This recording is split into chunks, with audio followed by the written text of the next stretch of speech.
stand by me. Oh, she gon' stand by me. What's good, everybody? It is Kayla Got the 411. I'm back for another What's Good episode. I'm here with JayOC. Now, Jay on this show, since it's called What's Good, I gotta ask what's good with you. How you doing? How you mental health? I'm doing good. I'm excited. I feel good. Just dropped a new song, so I haven't dropped in 3 years, so it's exciting. You know what? I was wondering too, because I was gonna ask you that throughout the interview. Like, you're really dope. Okay, let me just start off there. All right. Now, anytime I listen to you all music, I don't know what I'm gonna get. You just don't know what you're gonna get when you hear a song. And I was like, what? And like, this guy can really, really sing. So I started listening to the new single, another single, and I was like, okay, there's a big gap. So, like, what was the reason with the gap with you taking music? I really took that gap just to work on my craft and just improve, as far as my writing and just get things really on the right level before I was dropping more music. And I'm actually happy I took that time. Now, okay, so it's 2023. So when did that gap start? Was it before COVID? Yeah, before COVID. Okay. So pretty much with COVID, it didn't really affect you much as a artist because you was already on a hiatus. Now, during that time, you were pretty much writing behind the scenes as well because you are a songwriter also, right? Exactly. Yeah, I was doing a lot of writing, a lot of recording. I racked up on a bunch of songs. I got a huge vault now just from COVID. I'm excited because I feel like that new single you just put out, that's a real good single, Jay. Like, it's not a good R&B songs out here from males where they're like really like singing and like talking about love. Like everybody's like crossing over from being an R&B artist to a rapper. So when I heard that sing, I was like, okay, wow, this is going to make it even more, exciting to talk to you. Now, take me back to the beginning of your music journey. Like, when did you realize, you know what, I can sing? Like, did you realize or did your family realize it? It's crazy. I started singing when I was about 5, and I know you remember the movie Space Jam. Did I? I was supposed to see it. Yeah, of course. So I Believe I Can Fly. That's the first song I really sang. It's some home videos of me like singing it and like performing it for family members. So that's when I really like first started singing. I was brought up around a lot of music because my father was in the music industry, so I was always around like good R&B music and stuff like that. So that's really what influenced my sound and stuff. Now let me ask you a question. Now, did you sing in the choir? Nah, I didn't. Now I'm surprised. You know what I'm saying? I'm surprised because most talented Black singers, like, they really start up in the church. And almost everybody on this show that's a singer, they always say they sing on the choir. So I'm actually like shocked that that wasn't the case for you. Now, with you being able to have a voice on you, like, how was the support from your family? Like, especially being that young, like, you didn't know you could sing. You just knew you liked the movie. You knew you liked that song. Like, how was they treating you back then? Like, boy, you got a voice for you. Yeah, it's crazy. My family's always been real supportive and real encouraging. Every time I went over family's house and somebody had a birthday, they was always asking me to sing happy birthday. You know how that go, Christmas time, girls and stuff like that. So yeah, my family's always been real supportive, and I'm grateful for that, for sure. Yes. Now, did you grow up in Maryland? I did, PG County. Okay. Now, what I heard and read about you being a part of a group, it was a duo. Was it your brother that you was in a group with? Yeah, it's my younger brother. He's a producer. Okay, so is that like still a thing? Like, are you guys still doing like that's pretty dope. Like, you got your own in-house producer? Yeah, the songs that are out on Apple Music, except for Standby, those are all produced by him. Wow. Okay. So everybody's talented. So how did it come about where he was able to produce? Like, did you all just come together and like, you know what, bro? Like, you're really good at producing. I'm good at singing. Like, I really want you to like really take this serious and make a lot of my music for me. Was it like that, or did the family just do it together? Yeah, it's funny how we started. We started off, it was an app called iMachine, and he was just making beats on there. And he would play his beats for me and I would listen. I'm like, yo, like these are actually dope. So we ended up investing into an MPC drum machine. And he started making more beats and stuff. And then from there I was like, man, there's no need for me to really go on YouTube. I could just throw my lyrics and vocals on these beats. And that's how we connected and just we kept working. Exactly. And especially with all this stuff going on, you always hear about, it's always an issue with the split sheet. You work with the produce, people don't always get their credit, but then you got your brother who's always talented. It's like it's already in the family. Like you know him, you know that you can trust him as well. Now, when I listen to music, I think your music is meaningful, okay?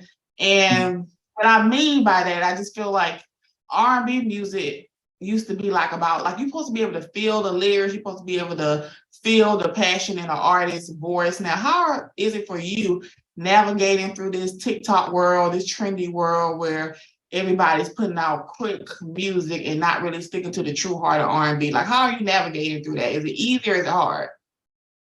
It's easy. I like being different. You know what I mean? If everybody's going left, I'm going right. Right. And as far as the music having meaning and stuff, I get that inspiration from old school music. I'm an old soul when it comes to my music taste. So that's really what influences that side of it. Now, who are you listening to? Now, are you a 90s baby? 90s baby, 94. Okay. So you got there with me. So who was you listening to back then? Like, let's take me back, because we had all the legends. We had the Avons, the Tangs, the Maxwell, the Prince, the Michael Jackson. Like, who was your go-to? Like, okay, like 3 artists. Give me 3 artists. 3 artists. All right. Man, that's tough. Obviously, Michael Jackson. Go with Mike. It was another favorite. I like Luther. Yeah, Luther. Yeah, and my all-time favorite is actually Prince. I'm a big Prince fan. Ooh, really? Yeah. So what about Prince? Was it the way he was able to? I always feel like, it takes a very sure man of himself to be very vulnerable in his music. It's okay to say, like, I miss you, like, I love you, like, stay with me. Like, it's okay to say that. Was it Prince's lyrics and how vulnerable he was in his music? Yeah, it was definitely that, along with the fact he was like very versatile, and it just his musicianship. I just respected it all, man. That's definitely the GOAT for me. Yes, and one thing about Prince, he didn't play by his music. I don't even think people are able to sample. Are people able to sample his music? I don't think he played that. Nah, Prince was real strict about his music. Yeah, Prince wasn't like, I rarely know artists that are out here that are able to sample Prince music. He was very particular about his music and his craft, and he didn't play that. Now, I actually, I'm Kayla Got the 411, so of course I'm nosy and I got to get to know you. You are into the NFT world where you're combining art and music, and I really want to touch on that because a lot of more artists are doing that with their music. I know Snoop Dogg did it as well. So how did you even get involved in that? I have a friend of mine who has an NFT label. It's called Astrals on X, and we just connected, and he hit me up about it. The benefits with the NFT, music is it's a way to connect directly with your fans without having to go through like a middleman, and you give them each fan gets a unique experience because the artwork that's attached to that song is unique to them. Got it. Now, for anybody that's watching other artists, like, do you still have to put it on streaming platforms, or is it something just exclusive for your fans or investors or people that believe in you? Yeah, that's another cool thing about it. You don't have to put the music on platforms. It could just be exclusive for the fans that subscribe to the NFT. So I love that. Now, what's the pros and cons of that so far? Because somebody told me about this like 2 years ago, and I don't think I really listened to it until like I see more artists incorporated into it, and it seems to be beneficial.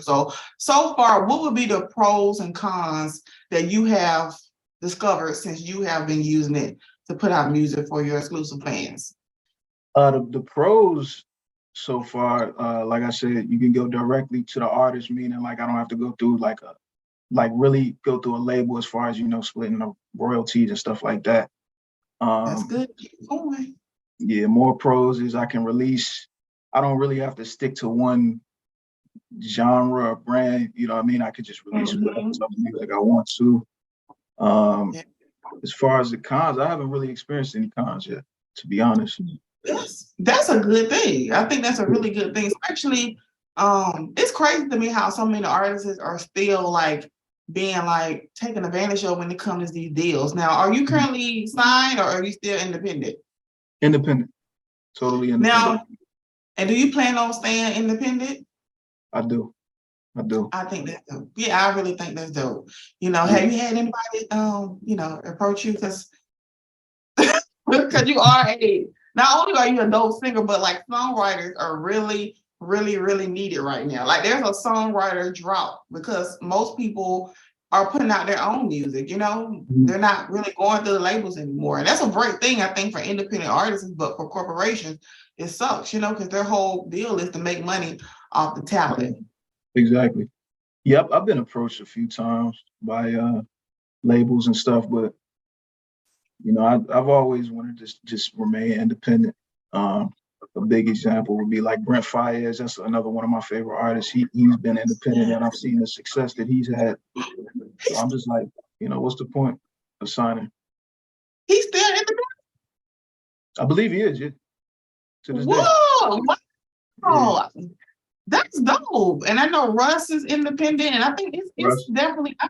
I feel like this. I feel like if you truly believe in yourself, independent is the route for you.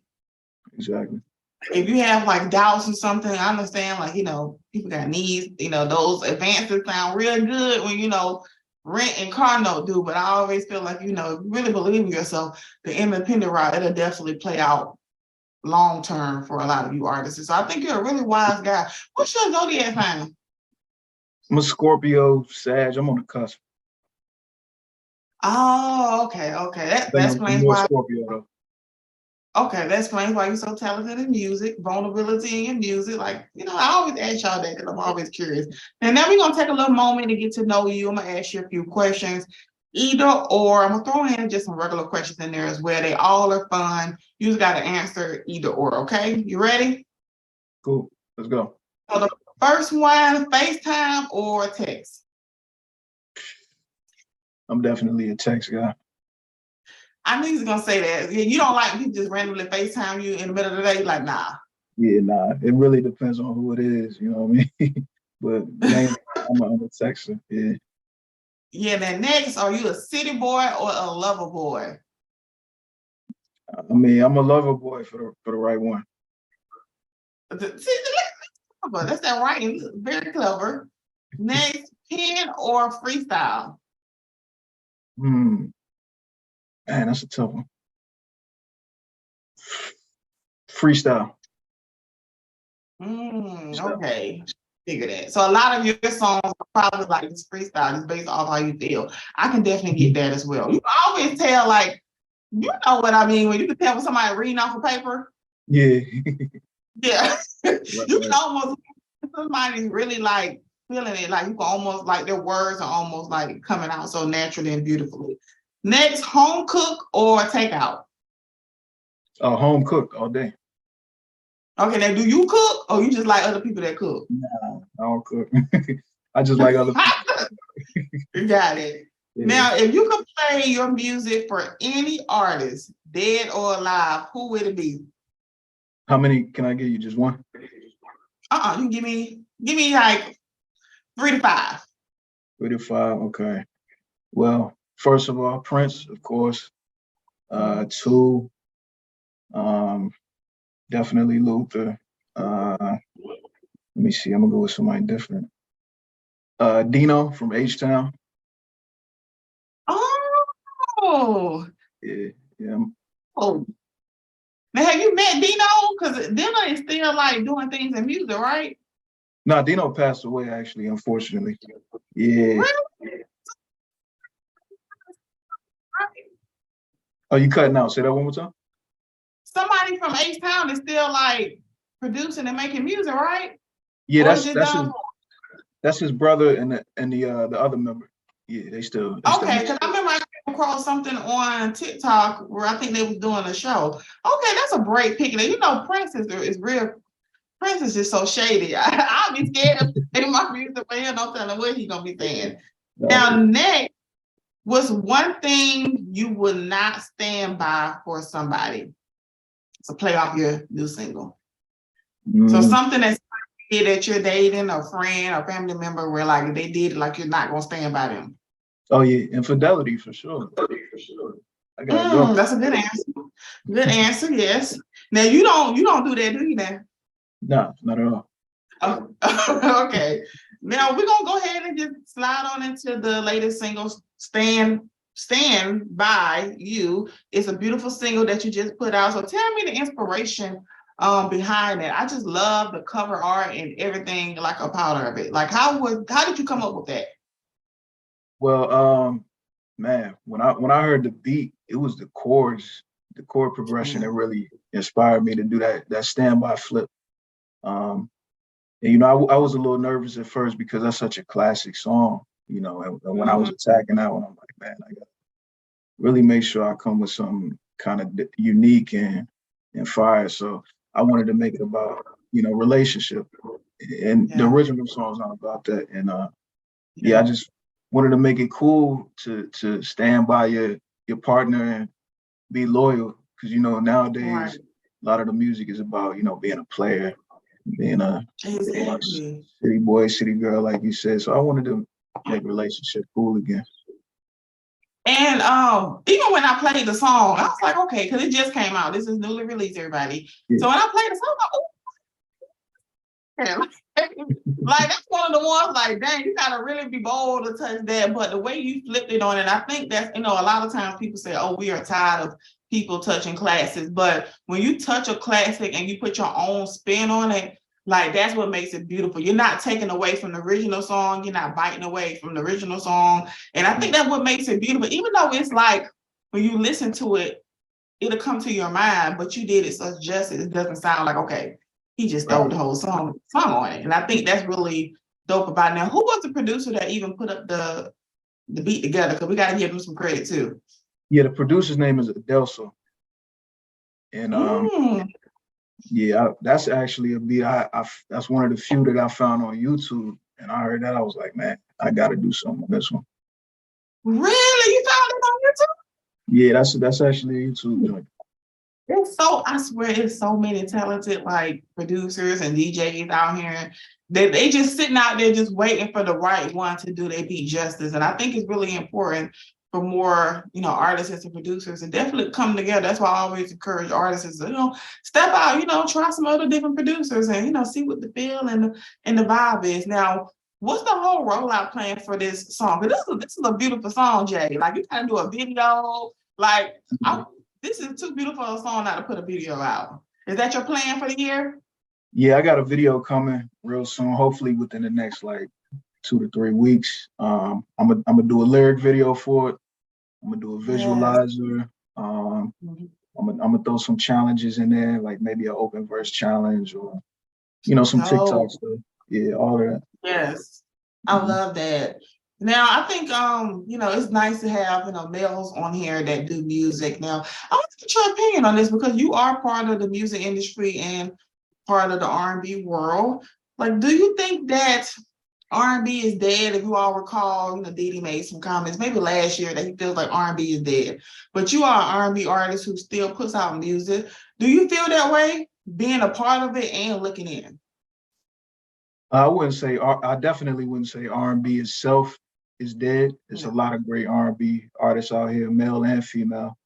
But I will say, in some ways, the feeling in R&B died. You get what I'm saying? Like most of it, like, and no knock to the new school people, it doesn't give you that same feel or bring up that same emotion like the old school joints did. They really had that feeling and that soul. You know what I mean? So yeah. Like classic songs, iconic songs, you know, those songs that you can play at weddings. Like, we don't have a lot of those anymore. This is the kind of reason why people are like still using, you know, the regular songs that parents probably got married to back in the day, because there's no really iconic R&B songs that you can walk to down the aisle, you know, make you want to cry. And I think that single that you just put out, that's a dope single that I'm pretty sure a lot of people can feel. Now, a lot of times, as you know, artists who haven't reached, you know, have risen yet, sometimes people don't even know about all the things that you have accomplished and things you did. We live in a world where people always look at followers, but a lot of times, a lot of people, most of the people that I've met who are really making moves, they don't even use social media. They don't even have that many followers. So what's one thing that you have done that you are most accomplished by and you're most proud of? Most proud of? I would say that song, My Type. I don't know if you saw that one. That was one of the singles I put out early 2020. That actually charted in the UK. And I think it was dope because I just recorded that song here in my basement, didn't really put a lot of mixing and mastering into it. So to see it do what it did, I was proud of that.